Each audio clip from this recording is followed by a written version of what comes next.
Film की शुरुआत Ben नाम के एक आदमी को दिखाने से होती है, जिसने हाल ही में एक ऐसे लेंस वाला कैमरा इजाद किया था जिसकी मदद से हम ना दिखने वाली चीजों को भी देख सकते हैं, जिनका वजूद तो होता है पर वो दिखाई नहीं देती, जैसे कि गोस्ट, भूत, आत्माएं वगैरह। बेन एक पार्टी में गया जहाँ उसकी मुलाकात एक गोस्ट टूर गाइड से होती है, जो लोगों को ऐसी जगहों के टूर पर लेकर जाती है जहाँ पर भूत आत्माएं मौजूद हों, क्योंकि उस लड़की का भी यकीन भूतों पर बहुत था। यहाँ बेन और वो टूर गाइड पहले ही नजर में एक दूसरे को पसंद करने लगे थे और बहुत जल्द शादी भी कर लेते हैं। अब यहाँ हमें पता चला कि वो टूर गाइड एक मीडियम भी थी, यानी कि भूतों पर तो उसका यकीन था ही, साथ ही वो उनसे बात वगैरह भी कर सकती थी। लेकिन फिर एक्सीडेंट में उसकी मौत हो जाती है, जिसके गुजर जाने के बाद बेन काफी दुखी रहने लगा, हर वक्त गुमसुम रहता था। जिसके बाद अब वो खुद भी गोस्ट का टूर गाइड बन जाता है, यानी कि उसने अपना काम छोड़कर अपनी वाइफ वाला काम करना शुरू कर दिया था। हालांकि उसे खुद भूतों पर यकीन नहीं था। इसके बाद हम एक औरत गैबी को देखते हैं, जो अपने बेटे के साथ एक बहुत ही पुराने मेंशन इन्हीं महल में रहने आई थी, और ये हॉन्टेड मेंशन था, इसीलिए उसकी बेटी को यहाँ पर अलग अलग तरह के बहुत सारे भूत और परछाइयां दिखाई देती हैं, जो उसे डराने की कोशिश कर रही थी, जिस वजह से दोनों ही मेंशन से भाग जाते हैं। ये जब अपनी गाड़ी में आकर बैठी तो एक भूत भी इनकी गाड़ी में आकर बैठ गया, जो अब इनके साथ जाने लगता है। अब मेंशन में एक भूत हंसते हुए कहता है कि चले जाओ बच्चों, लेकिन तुम्हें यहाँ वापस आना ही होगा, और देखना तुम बहुत जल्द लौट आओगी। अब जब बेन अपने घर पर सो रहा था तो उससे मिलने फादर आए। दरवाजे पर लॉक लगाने की वजह से वो ताला तोड़कर खुद अंदर आ जाते हैं। बेन उन्हें धमकाकर वहाँ से जाने का कहता है, जिस पर फादर बोलते हैं कि मुझे तुम्हारी मदद चाहिए। एक माँ और बेटा हॉन्टेड मेंशन में फंस गए हैं, तो क्या तुम उनकी मदद करने जा सकते हो वहाँ उनके घर पर? तुम्हारे पास तो ऐसा कैमरा भी है ना, जिससे तुम भूत आत्माओं को अपने कैमरे में रिकॉर्ड कर सकते हो। जिस पर बेन साफ मना कर देता है कि नहीं, मैं नहीं जा रहा, क्योंकि भूत आत्माओं पर मेरा वैसे भी यकीन नहीं है। फादर कहते हैं कि तुम्हारे वहाँ जाने पर वो फैमिली तुम्हें बहुत सारे पैसे देगी। अब पैसों का सुनकर बेन मान जाता है, क्योंकि उसे इनकी बहुत जरूरत थी। अब फादर के जाने के बाद बेन अपना कैमरा वगैरह तैयार करने लगता है। फिर जब वो मेंशन में आया तो वहाँ उसकी मुलाकात हुई गैबी और उसके बेटे से। अब ये दोनों यहाँ इसलिए थे क्योंकि उस दिन वैसे तो ये भाग गए थे, पर ये वापस इसलिए आए क्योंकि उस भूत ने तो पहले ही कह दिया था। उसी की वजह से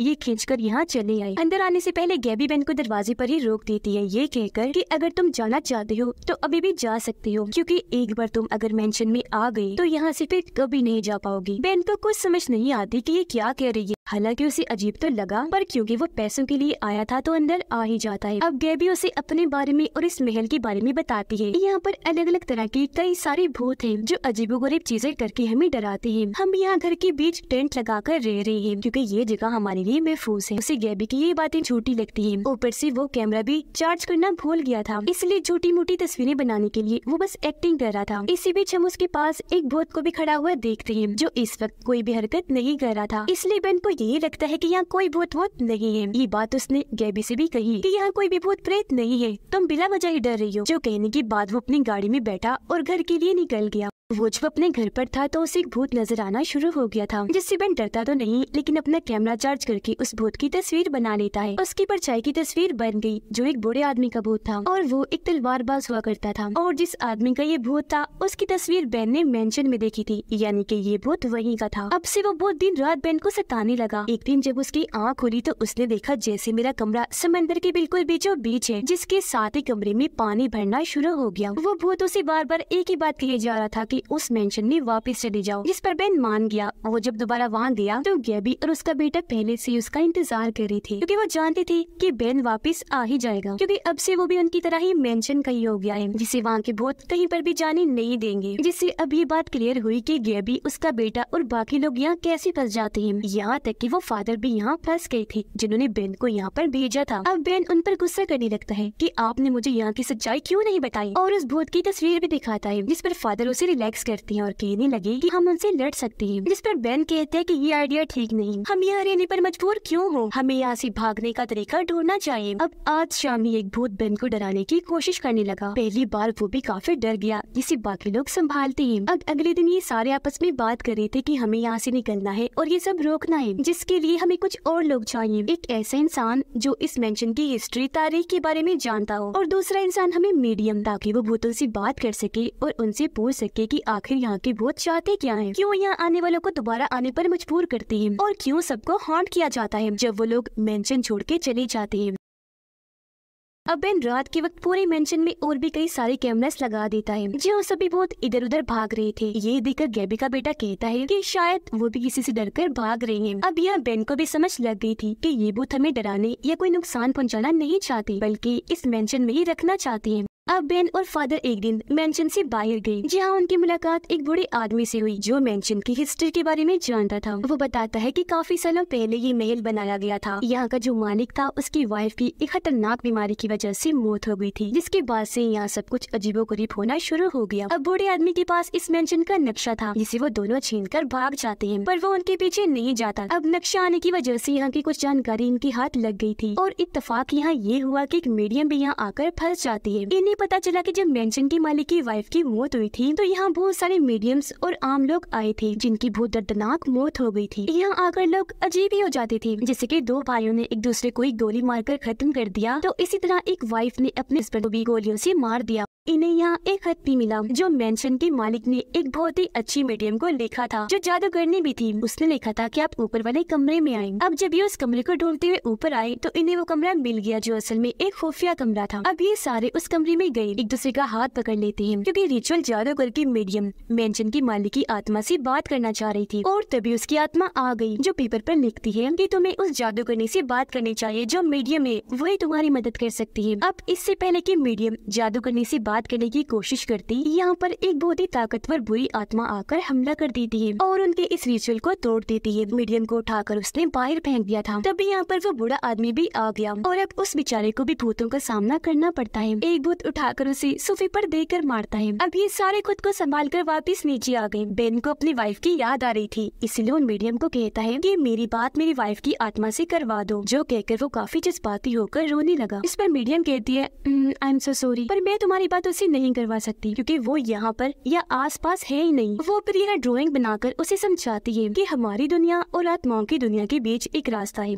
जो आत्माएं बुरी हो, जो फंसी होती हैं, वो हमें दिख भी जाती हैं, हम उनसे बात भी कर सकते हैं और वो हमें डरा भी देती है। लेकिन जो अच्छी आत्माएं हैं वो अपनी मंजिल सुकून पर पहुंच चुकी होती हैं, जिनसे हम बात नहीं कर सकते। और तुम्हारी वाइफ भी वही है। और जो लोग सुकून में जा चुकी होती हैं वो हमें बस महसूस होते हैं, बात नहीं हो सकती। अब रात को जब सारे सो रही थी तो बेन की नींद खुल गई और उसे अपने सामने एक भूत की परछाई दिखाई देती है। वहीं पर वो अपनी वाइफ को भी देखता है, जिसे देखते ही बेन उससे बात करने पीछे चला जाता है, जहाँ पर बहुत सारी बुरी आत्माएं आकर उसे डरा देती है, यहाँ तक कि उसकी वाइफ की आत्मा भी, क्योंकि वो उसकी वाइफ की आत्मा नहीं थी बल्कि सिर्फ उसका रूप ही लिया हुआ था किसी ने। अब तभी उसकी आँख खुल गई, दरअसल ये उसका भयानक सपना था। अब ये लोग जादूगरनी से बात तो नहीं कर पा रहे थे, इसलिए उससे जुड़ी कोई चीज ढूंढने लगती है। बेन को एक बॉक्स मिला जिस पर जादूगरनी का नाम लिखा हुआ था। इस बॉक्स को लेकर वो नीचे आने लगा, जहाँ पर वाइफ का भूत उस पर हमला कर देता है, जो बहुत भयानक लग रही थी क्योंकि उसकी आंखें बहुत डरावनी थी, पर वो जैसे तैसे बचकर नीचे आ ही जाता है। अब ये सारे मिलकर उस बॉक्स को खोलते हैं, जिसके अंदर से इन्हें आखिरकार जादूगरनी का सामान मिल ही जाता है। एक किताब और एक बड़ी सी क्रिस्टल बॉल जिसमें खुद जादूगरनी कैद थी जो इनसे बात कर पा रही थी, और वो यहाँ इस मेंशन की सच्ची कहानी सुनाने लगती है। तो मेंशन का मालिक अपनी वाइफ के गुजर जाने की वजह से बहुत दुखी था। वो हर वक्त उसे याद करता रहता था, उसे रहा नहीं जा रहा था। तो अपनी वाइफ से बात करने के लिए उसने जादूगरनी मीडियम को बुलाया, जिन्होंने कई बार कोशिश तो की लेकिन उसकी वाइफ कभी भी नहीं आई। पर यहाँ एक गड़बड़ हो गई, गलती से इनसे आत्माओं की दुनिया का एक ऐसा रास्ता खुल गया जहाँ से आत्माएं और भूत वगैरह आने लगी और हमेशा के लिए यहीं बस गए। अब नाकाम होकर जादूगरनी ने मेंशन के मालिक को कहा कि रहने दो, जिद छोड़ दो, तुम्हारी वाइफ से बात नहीं हो सकती। पर वो नहीं माना और उसे बुलवाने के लिए बार बार कोशिश करवाता रहा, जिससे हुआ ये कि एक बहुत ही खतरनाक बुरी आत्मा उसकी वाइफ के रूप में आई और उसने ही मेंशन की मालिक की जान ले ली। अब ये देखकर जादूगरनी ने इस आत्मा के बारे में पता किया। उसे पता चला कि वो यहाँ पर रहने वाली सबसे बुरी आत्मा है, जो यहाँ पर आए लोगों को मारकर उनकी आत्माओं को अपने पास कैद करती है और वो लोगों के दुख पर जीती है, उसका फायदा उठाती है। जैसे उसने मेंशन के मालिक के दुख को इस्तेमाल किया, उस पर वो जीने लगी और फिर उसे मार भी दिया। आगे जादूगरनी बताती है कि इससे पहले मैं उस बुरी आत्मा को देख पाती, उसने मुझे भी मारकर मेरी आत्मा को इस क्रिस्टल बॉल में कैद कर दिया।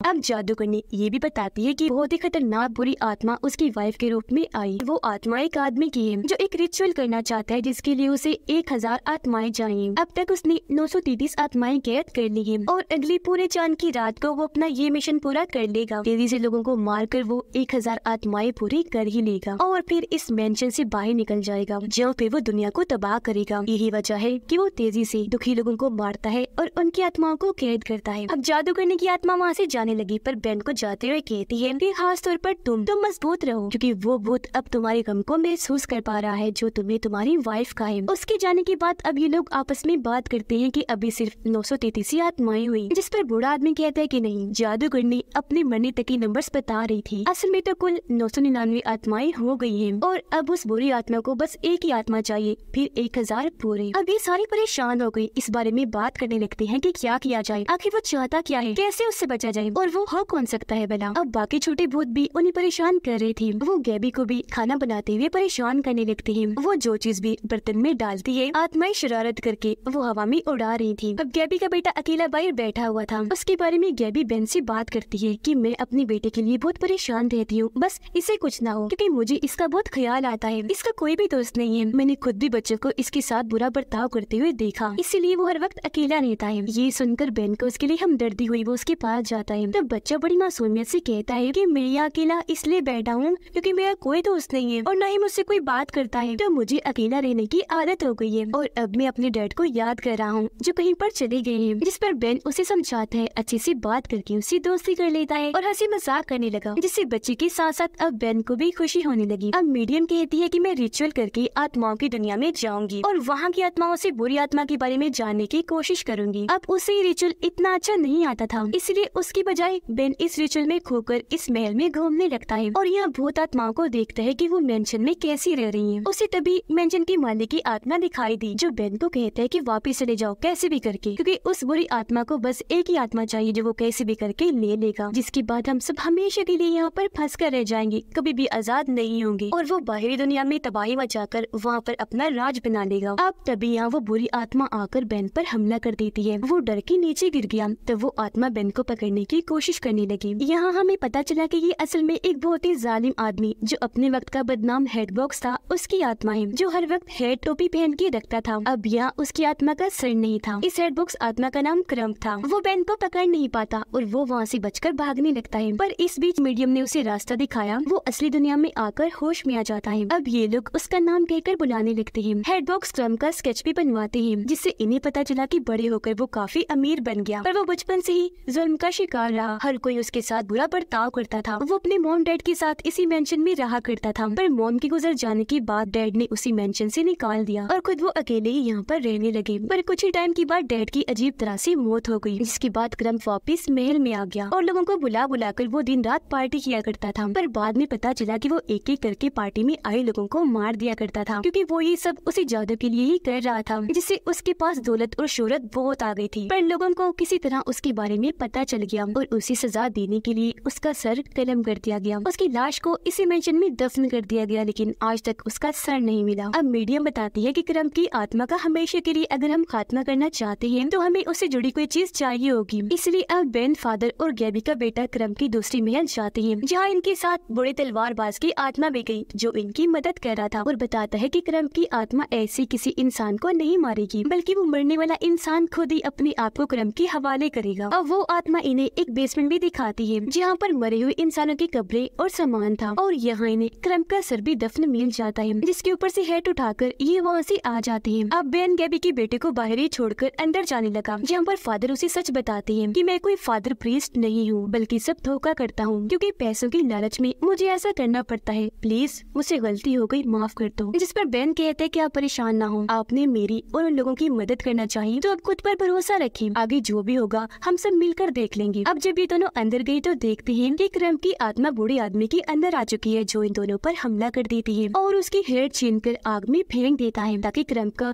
हमेशा के लिए खात्मा करने वाला रिचुअल ना हो सके। अब तभी क्रम्प की आत्मा बूढ़े आदमी के अंदर से निकलकर बाहर आ जाती है। वो इनसे बात करने लगा और अपना असली प्लान बताने लगता है। वो कहता है कि बेन नहीं बल्कि मेरा आखिरी शिकार गैबी का बेटा बनेगा, क्योंकि डैड के गुजर जाने के बाद वो उन्हें याद करके दुखी हो रहा है और मैं उसके दुख के जरिए ही उसे अपने कंट्रोल में करने की कोशिश कर रहा हूँ। अब यहाँ गैबी ये राज खोलती है कि वो ऐसा इसलिए कर पा रहा है क्योंकि मेरे बेटे को पता चल गया है कि उसकी डैड की मौत हो गई है। मैंने जो बात उसे छुपा के रखी हुई थी और कहा था कि वो कहीं गए हुए हैं। अब बेन और गैबी बच्चे को बचाने के लिए उसके पास जाने लगी। इससे पहले कि क्रम्प की आत्मा उसे अपनी चाल से बातों में फंसाता, कंट्रोल करता, बेन यहाँ आकर बच्चे को समझाता है कि तुम्हारी डैड अगर मर गई तो दुखी ना हो, तुम अभी बच्चे हो, आगे बढ़ना सीखो। बच्चा उसकी बात मान गया। तब बेन उसे लेकर यहाँ से बाहर आ जाता है। तब तक बाहर सारी आत्माओं ने बाकी लोगों पर हमला कर दिया था। अब यह फादर आत्माओं से बात करता है, उन्हें समझाता है जो उसी की तरफ बढ़ रही थी। वो कहता है कि क्रम्प बहुत बुरी आत्मा है, आप उसका साथ ना दें। अगर चाहे तो आजाद होकर यहाँ से जा सकती है या फिर ये आजादी से रह सकती है बगैर किसी से डरी। उसकी बातों का आत्माओं पर असर हो गया।